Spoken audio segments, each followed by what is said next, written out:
Hi, I'm Dr. Tanya Sanders, and Dr. Roger Manier and Judy Tucker have joined me to do this session on project-based learning. And we've called it a journey into transformative instruction. How we're going to be conducting this recorded session is Judy and Roger are going to be the students and going to be navigating through the interactive parts of this demonstration. So since you're joining us in this recording, what you need to do is follow these instructions that are on the screen. It is going to be a student-paced Nearpod. Now, if you're not familiar with Nearpod is a presentation plus activities that allow you to interact with the materials in a gamified instructional way. And that's what Judy and Roger are going to be doing, is walking through the Nearpod along with us. So you're going to be getting the content along with the activities. So all you have to do is go to join.nearpod.com and enter this code, DJA8X, and then log in with your Google or one of the other options that are shown. And then you can just follow along with this video while we are presenting through Nearpod. So the objectives for this session are going to be as follows. We're going to be talking about what kind of student you can create by doing this type of instructional model of project-based learning. We're going to define project-based learning for you. Roger's going to tell you a little bit about the research attached to project-based learning. I'm going to talk to you about the design elements, the instructional elements. If we have time, we're going to give you a lesson exploration activity. And also there will be some things included in the links in this Nearpod with a worksheet or a lesson template that you can use. And then of course, some of the interactive things connected to project-based learning, we're going to talk about the pros and cons in a collaborative way. So the first thing that we want to know is, what do you think would make your ideal student? The promise of gold standard project-based learning is that it will give your students some qualities that will move them forward in this positive way. And right now, Roger and Judy are going to be contributing to this collaborative board in saying what defining qualities make the ideal student. So I've asked them to submit at least one word that tells me they think that's an ideal quality of a student. And you'll see that populate as Judy does that. So this Nearpod feature is the collaborative board, and basically in the new Padlet, where everybody's going to put like little sticky notes on here telling their definition of what they think this should be. So project-based learning can improve your students. It motivates them. It's a different model and it transforms the way they learn. And so students who don't necessarily enjoy the traditional way of learning might jump on board with this. It is, through research, proven to be more engaging. It'll help the students prepare for college and career. It also will help the students connect to their community based on, and you'll see in the definition of project-based learning, that this has a huge community connection, a social interaction with the real world, if you will.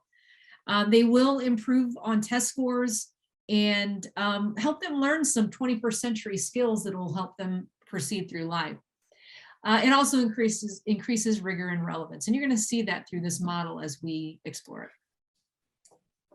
So basically in this design of instruction, you are giving the students a problem or a project to move towards. So having that problem solving aspect plus that meaningful project with the students' creativity through their own choice, through their own voice, they're going to increase their learning. It's going to be a deeper type of learning for them. So in terms of the research for project-based learning, the bottom line is we know it works. We know that students that are involved with projects in the classroom are more engaged, they're more motivated, they're more likely to stay in school, especially when you get to the older grades, junior high and high school. If students are involved with projects, they're less likely to drop out. Their performance is higher by almost any measure, not just on the grade cards, but when you take the social emotional aspects. Project-based learning is good for kids. It gets them into higher level thinking skills, and students involved with project-based learning are more likely to continue on to a career-based skill, whether it's an industry credential or a 2-year college or a 4-year college. Just students involved with project-based learning do better. The research is super clear on this.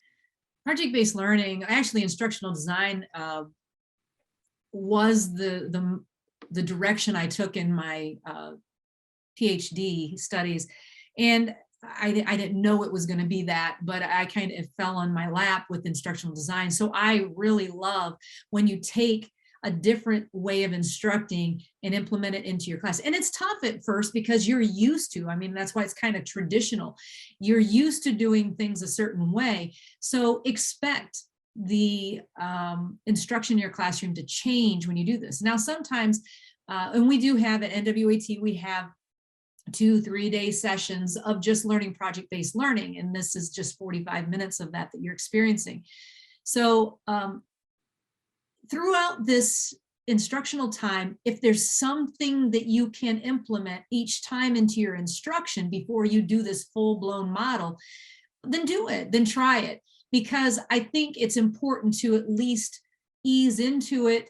And then you can go to this full-blown instructional change in your classroom to the gold standards project-based learning. The reason I say gold standard is because that's what all our research is based upon. There's a book about gold standard project-based learning. You can Google gold standard project-based learning. But these are the key elements in the cyclical diagram here shows you how this instruction goes. So basically our goals are, our learning goals are there's those first two at the top. Now I say 7 essential, but I've added two to this. Key knowledge and then success skills. You're trying, that's what our learning goals are. We want them to gain the knowledge of this. We want them to understand what they're doing and then create these skills that are successful in figuring out this issue. So the first thing that you start with is a challenging problem or question. And like I said, you can implement any of these things within your instruction that you're doing now before you're just like, oh, I'm going to jump off in the deep end and just full-blown project. If you want to do that, that's great too. I've helped several districts, several teachers implement this, and it is an amazing experience for the teachers and the students. You just have to take that leap. So you start with a challenging problem or question, and throughout that discovery and that research and that exploration of that challenging problem or question, it's sustained inquiry. The students are continually digging for things, and it's usually looking for something authentic to their issue. And it could be that there is a problem with handicap accessibility in your school district. So that is the challenging problem. How are we going to solve this? Where should it be? What angle should it be? So you're implementing all of these things in there where the students, it's authentic learning because they're continually looking for the solution to this. And as they're going through it, the teacher has a different role, and you're going to see that in some of the later slides, that the teacher is not giving the information. The student is speaking their voice, making the choices as they go through this. The teacher is guiding them and modeling and coaching them. It just depends on the situation. And continually you're reflecting and you're challenging the students to reflect on themselves, and the teacher is reflecting on the process. And different critiquing and revision is happening. The critiquing is done from all perspectives. It could be the community aspect that's connected to it. It could be the student body. It could be the peer group of other students working in the classroom. But there's all these ways that this is being critiqued and revised. And then, of course, you're going to have some kind of public product. And I put quotes around that because that is usually confusing to people based on, oh, I have to come up with this diorama at the end, this physical thing. No, the product may be data that you just collected. It could just be numbers. The product could be an evening at your school where you're making your school come to life on a parent-teacher conference night. It could be that your students came up with a better way to organize the lunch line. The product could be a process. Okay, so it could be a thing that happens. And it's just amazing the excitement and the engagement that happens along with that. So I know those are challenging things. And let me go back to the screen before. These 7 things, 8, 9 things, I want you to pick one of those. And on the next screen, I want you to show me in your student-paced Nearpod, I want you to show me what you think it looks like. So you can't steal my way of doing it, but student voice choice, maybe I would have a student on a box speaking at a podium and saying what they feel, and like the little conversation bubbles coming out. That's the way I see student voice and choice being. The student choosing how this project's going to go, them voicing their opinion with no fear of consequence of what they're saying. It's okay if it's wrong. You want them to be wrong.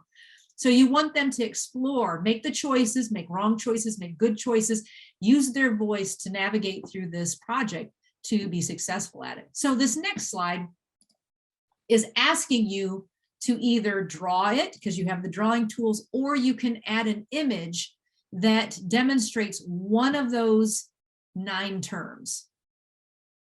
So I'll give you some time to do that. You can watch Judy as she's going through it. She's deciding to upload an image.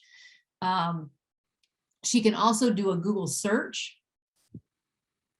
And also with this, so she can have this image there. She also, through Nearpod, the tool that we're using, she can go get a marker or a typing tool and she can put which one that is. So based on this and my knowledge of project-based learning, I'm guessing that Judy is talking about the product, the connection to the community and the product that's coming out. So these students have a solution for an issue in their community, and their solution was to have students go out and help in clean houses. Okay, so thank you for sharing that, Judy. Now, normally in our 3-day training, we would go through each of those essential design elements and we would talk about authenticity. What does authenticity look like? What does a challenging problem and question look like? And you'd be surprised when we build that model, when we build that instruction, a lot of people put too much into the question. Remember, the question is supposed to be challenging and thought-provoking for the students. So we would talk about each of those elements and say, what does success look like in this project? What does authenticity look like in my project?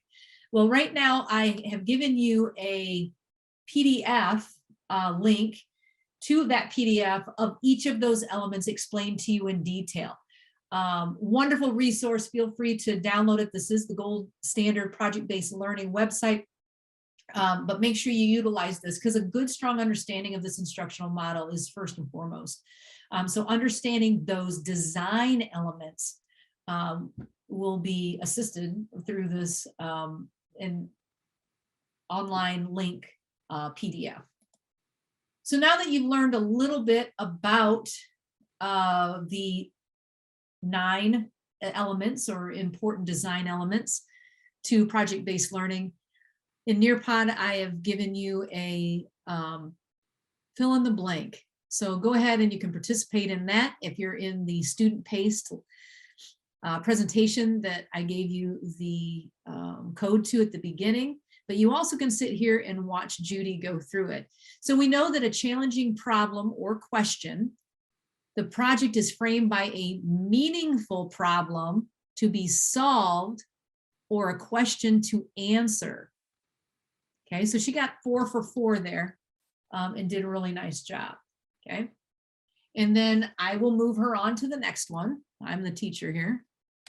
And this one is about reflection. We had talked about reflection as we went through each of the instruction, and also it's on that link that I gave you previous to these 2 questions. But reflection, what does that look like to you? The students and teachers are continually looking at the problem from different angles, different research that they're finding, different resources and materials. So they're looking at that from every perspective. So they're looking at their effectiveness of that inquiry that's happening. Gold standard project-based learning, like I said, that's the model that we're exploring. It's important that you plan. And I know I've been doing this job for 18, 19 years, and I get it. We're busy. I mean, I taught for 10 years. And we're busy, and a lot of times it's easier to just do it that way that was engaging the year before, and the students seem like they liked it. But I want to mix things up. I want to do some things differently here. So you need to plan this. You need to systematically plan this. And if you go to this website, you can see some of the instructional things that are included on their website. Also, you can connect to NWET. I love doing these trainings to be able to walk through each step. And actually, I've walked through these steps of building a lesson plan in an hour session with some of my teachers, and they walk out with a lesson ready to be revised, but also to be taken to their classroom and challenge their students. So you need to plan. And the thing about the teacher role, which we're going to see more about this here in a little bit, is the role changes. And you need to think about how you're going to facilitate it, because I'm a talker. When I'm doing any kind of instruction, even if I'm doing project-based learning, I'm modeling the instructional design as we go. And it's so tough for me to step back and not give information. It's hard for me to allow the students to navigate through the information themselves and discover it. I keep wanting to go to that traditional, here's the answer, reiterate it back to me. And that's what I mean by traditional when I say that. Now, when the students are going through this process, assessment is an awesome thing, because they're continually being assessed formatively, summatively. They're proving themselves of their knowledge based on whatever problem, project that you have them working on. So they're being assessed by teachers, by students, and by the community. Maybe you have them working with the school board. Maybe you have them working with the Parks and Rec team in your community. So there's an assessment process that goes on and on and on. And also in the teaching, and I've said this over and over again, you're stepping back and modeling. You might be helping them explain. You might even be leading them in a certain direction, giving them tips or bonus information that enlightens them to move in a certain direction. And then, of course, this is a great time to scaffold the learning, because the students are all going to be in groups and moving in different paces. And so you become a different kind of coach, different kind of teacher, a different kind of person that's going to be modeling this information for them. This is the design image of the instruction, the way that the teaching looks. So you start out with designing and planning the project. This is just you. We're not involving the kids. That first model, that cyclical image, that was how the students are going to be engaged. So you're going to design and plan this. You're going to align it to the standards. You're going to figure out how to build a culture within your environment. So if you're doing this, and I do have some districts that cross-curricular, so you got the social studies teacher and the math teacher working together to find the answers to this challenging problem or complete this project. So you need to figure out how you're going to build that culture cross-culturally within your class, between community and students, between you and the students, and you're going to have to figure out how that's going to look for your lesson and for your classroom. And you're also going to manage the activities and how those are going to be navigated throughout the session. And of course, you have to scaffold learning. What does that look like? How does that look for the students? How are you going to manage that? Because students may be at different levels. Maybe you're going to choose not to have them at different levels. Also, differentiation can come into play here as well. And then, of course, like we said in the previous slide, we're continually assessing the students. Be creative in that assessment. It could just be a Google form that you're asking them, how are they doing, getting some feedback. It could be them presenting something in a summative way. It could be a short video of like, this is where we are. It could be an audio bite. It could be a meeting where they go out in, like I said, with the community and have a discussion with them. And there's different ways that this looks, and that's what makes this such an exciting instructional model, is because you're doing things differently. You're doing it in a different way. And trust me, with students, I get they don't want to change either.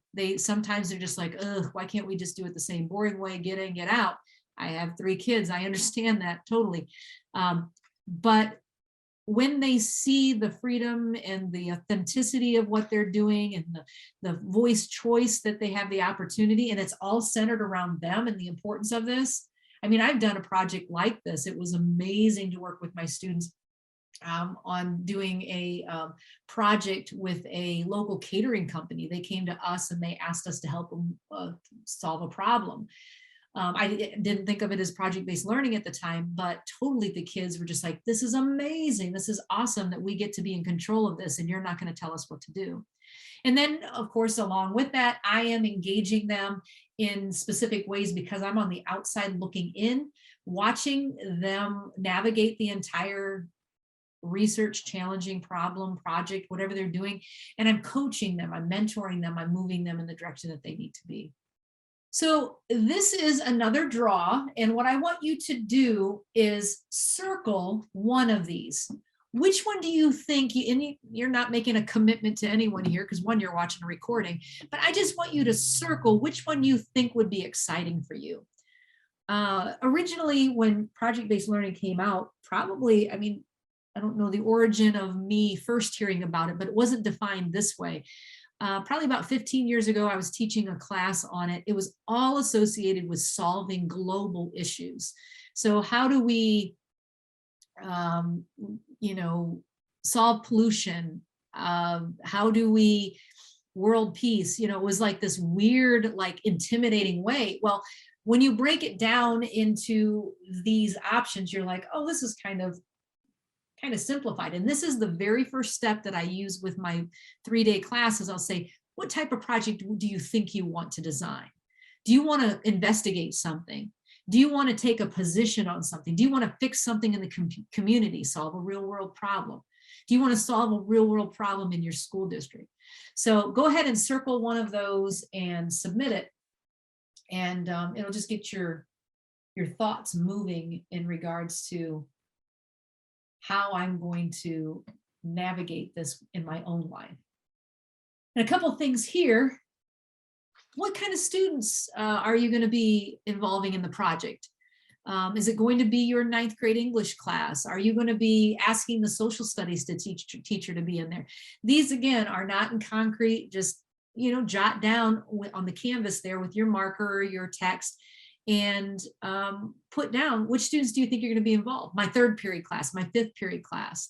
And yeah, Judy, go ahead and answer those as I'm going through these. You need to be also thinking about when you're going to release this project. There are some, and if you Google this on YouTube or search for this in YouTube, there are some classrooms out there that all day long, they walk in and it's project-based learning from first day to the last day. When the students walk into the classroom, they're transformed into whatever that project is, and that's how they live in their classroom to learn all their content. So when are you going to lead this project? How simple or complex will the project be? How in depth are you going to get into this solution? How long will it take? 2 weeks, 3 months, all year, like I had said. So you can kind of think about how this is going to affect your classroom. And then how many subject areas would be included. And I kind of mentioned that at the time, okay? So since this is teacher paced, I like Judy's answers there, but I'm going to move us along. And it looks like she's going to do it in her Life Skills 2 class with the juniors and seniors. And she's going to elect a leader, and it sounds like she's going to give her template of her lesson, the main objectives, to a leader in the classroom, and they'll navigate it. And this sounds like someone who has done project-based learning before, that they are totally going to step back and allow the students to be the center of attention and navigate the learning. So now that you've learned about project-based learning, so project-based learning, I'm either putting my students in groups and pairs, allowing them to go through a lesson that is dealing with a real world problem, a challenging question, collecting data on something. And I'm going to allow the students, connected through the standards, I'm going to allow the students to kind of navigate through that learning and come up with this final project. A couple projects that I've seen some of our districts attempt. There was one, they wanted to bring in a therapy dog. Well, bring the therapy dog in. Nope, it's not that easy. They had their second grade class come up with a plan. When you think about bringing a therapy dog into the school, one, how are you going to get the therapy dog? How do you have to get the okay? Are there safety restrictions? Are there papers that have to go home? What are some concerns that you have of that dog coming in? How are you going to choose the right dog for the student culture that you have? What do you want that dog to do? What is the objective behind the goal behind having that dog come in? This was a real project in one of our districts. And then there was a kind of a weird, goofy one, and this is an elementary one as well.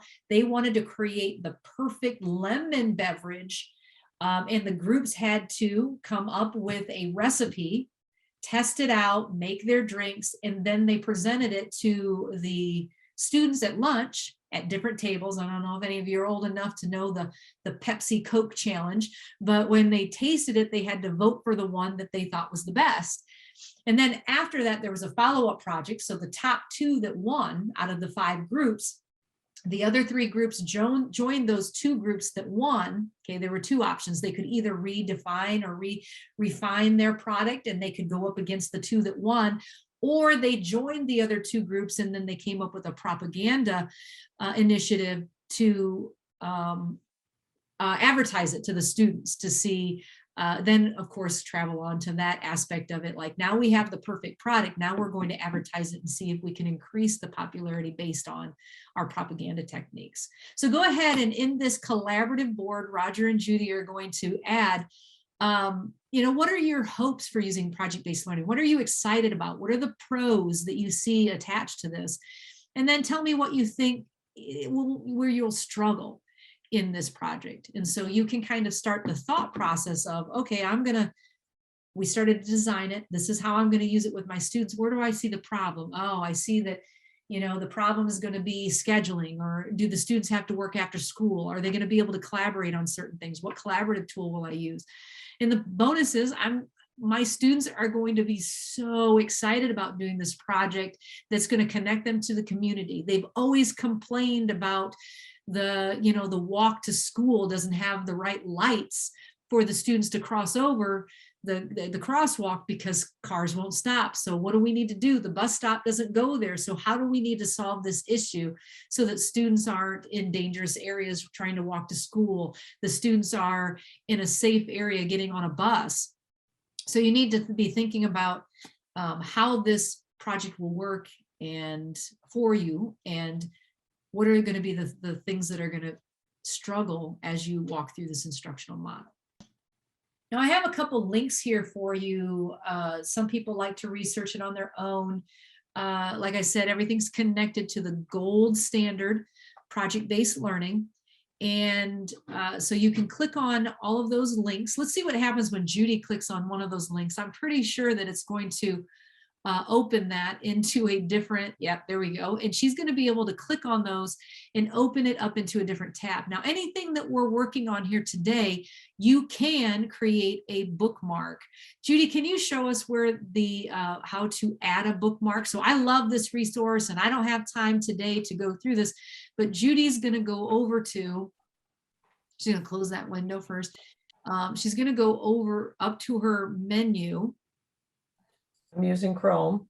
She is using Chrome. Thank you, Judy. Do you want to talk yourself through it there? Okay. What's the menu item at the top?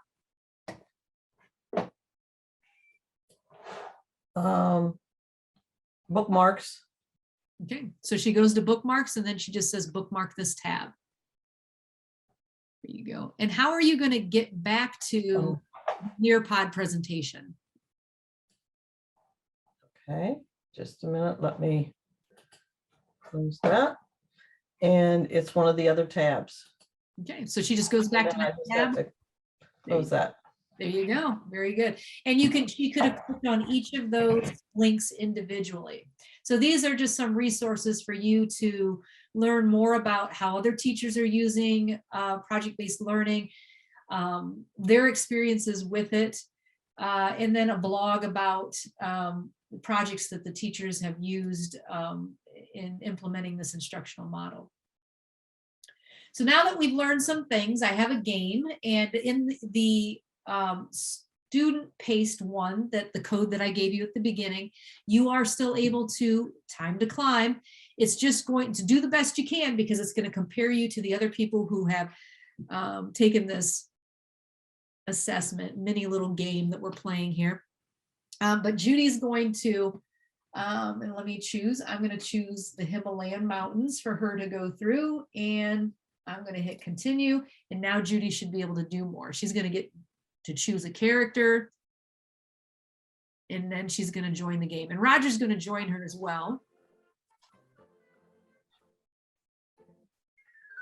There we go. And they're going to play through each of the questions. I'm waiting. Okay.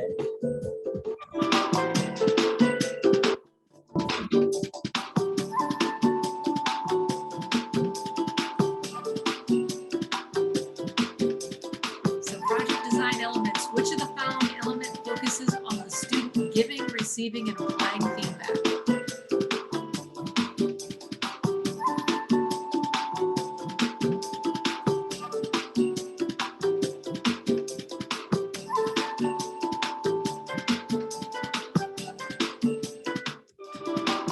Which one focuses on the students making decisions about the project?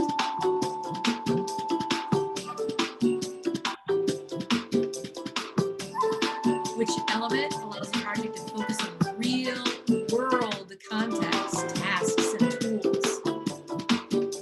You can see that my assessment is set at 15 seconds, a little bit quick for you, but we wanted to go faster for demonstration purposes to get through the recording.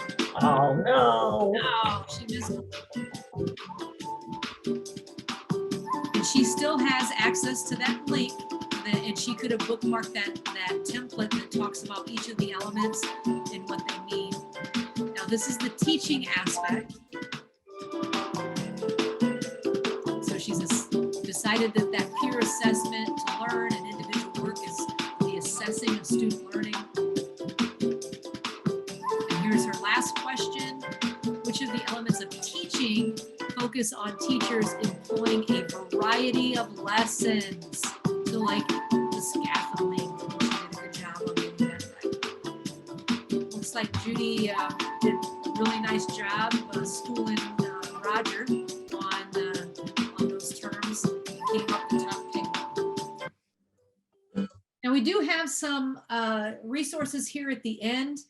This is a teacher template. Now, when you come to any of my sessions regarding project-based learning, depending on how long it is, usually the 3-day session, I will have copies of this. I will allow you guys to download this, make a copy of it. But this is a 4-page lesson template that some people enjoy filling out. And there's probably a third of my students will choose to do it this way.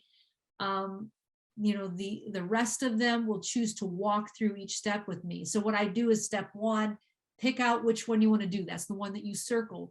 Do you want to do a challenging problem project? Do you want to solve a real world problem? Do you, that first thing that you guys circled? Then the second part was the second thing that you had done.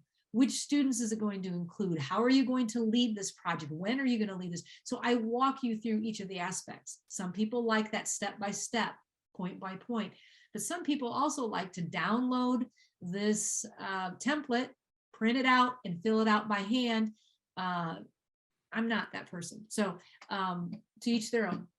So you can bookmark this as well. You can download it up in the upper right hand corner. I'm not sure if you can see that in Judy's screen. She is using Chrome as the 3 dots, the caret that expands things, and then also the download. So feel free to download this resource to be able to walk you through your lesson and building it. So we've also included, because I love this, I'm always like, even when I'm taking a class, I'm like, what did the other people do? How am I going to build this? I always want to see what other people have done. And then my brain starts going, oh, yes, that's what I want to do. And I can build on it based on my experiences. So we're going to give you the opportunity to explore some lessons. That's just the splash page. So right there's the link. Go to that link and pick one lesson, and then you can finish the 3 statements. So on that link, which is a GUI, Judy, can you click on that? Is it possible for you to click on that link? And she did. So she clicked on that link, and now she is able to see lesson 1, 2, 3, 4. And when I'm in my session, my live 3-day session, basically what I have the students do is pick 2 lessons. They read through those lessons, and then they answer questions on those. And based on the Nearpod lesson, it asks you those questions.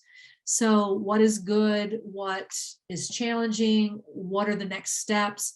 I just want you to, 1, see the lesson, see what kind of lessons are out there and that people are exploring. And 2, think about their lesson. What are the things that you liked about it? What are the things that you felt needed improving? And then what are the next steps that you would do based on that? So in this, basically, it's an open-ended question through Nearpod. So Judy would have read the lesson. We don't have time to go through and read 3 lessons, but if you have time, just, kind of go through one of those lessons. And also, Judy, did you click on the link in the text, or did you click on the link to the right? Good, that's good. So Judy clicked on the link to the right, and it opened up in a new window, and she was able to go and pick a lesson and explore it a little bit. This isn't a live, you would have to copy and paste this one here. Gotcha. Okay. So it's right over here. So now that you've looked at one of the lessons, you can also explore it based on these more specific questions. What is the problem to solve, the product to create? What is their goal? What is the success story at the end of this? And there is a huge debate when it comes to project-based learning. Is it the process of the product? So is it from day one when you start that is the experience that is overwhelmingly engaging, overwhelmingly substantial learning to the students, or is it the final product? And I've had some really wonderful debates with some of my school districts and teachers that feel strongly about both.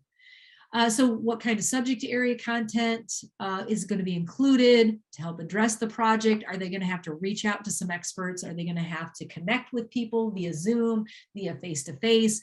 Are there community people that they're going to have to connect with to maybe explore this information? It's a very in-depth, if you can think about it this way, project-based learning is a very in-depth research project based on something very personal to your community and to your students. So they may have to reach outside the walls of their community and their school to find out some of this information. What expectations do you have for the product, presentation, publishing it?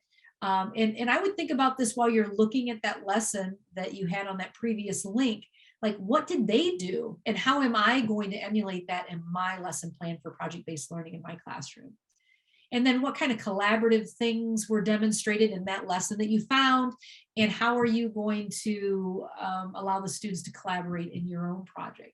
And then how is the project being evaluated in the lesson that I explored? And how are they going to be evaluated in the project that I've created? So be thinking both ways. So that's project-based learning. I mean, super exciting design model to use instructionally in your classroom. This is very brief. Like I said, we've done 2 to 3 day sessions where we learn about project-based learning, and then we build. And then we even have some panel discussions where we find out, how do you think this is going to go now that you built it? And then teachers give feedback, and they, revise their own project before they even get into the classroom. And then of course we meet later and we celebrate the teaching of it. We celebrate the writing of it as we go through, but later on we're just like, how did it go? And we reevaluate it again, the process of teaching it. How are we going to improve this? Is this something that I want to do again next year? And how can I make it better? It's just an exciting way to start instruction in your classroom. Okay, so that is our presentation. If you ever have any questions, one, we're going to be joining you in the in any of these recorded sessions, possibly for a Q&A. And you can also email us if you feel more comfortable with that. Email each of us. I am Sanders at nwet.org. Roger is Manir at nwet.org, and Judy is Tucker at nwet.org. And all of us have wonderful differing perspectives on this amazing instructional design. So we appreciate you joining us. Enjoy the rest of the sessions here in this amazing conference, and be in contact with us if you have any questions. My motto is, if you never should struggle with technology for more than 5 minutes, you should always reach out to an expert and know who those experts are out there to help you navigate that problem in technology you may have. We look forward to interacting with you more. Thanks, and have a nice day.